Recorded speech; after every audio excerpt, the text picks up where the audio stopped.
бизде ошол негизги маселе мектеп маселеси да.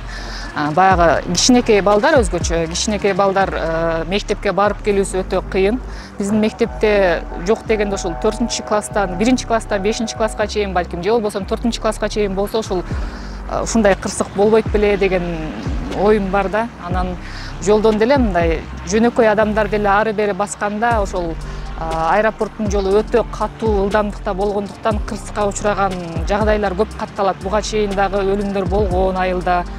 Ошол жерде мамлекет тарабынан балким көңүл бурулуп зебра коюлса же болбосо светофор коюлса аябай жакшы болмок. Ушул лесной айылы жашагандан бери мектеп жок. Бала бакча жакында эле ачылган. 1-2 жылдай болуп калды быйылкы жыл менен. Мектеп жок, башка нерселер жок. Балдар үчүн шарттар жок, площадка деле жок.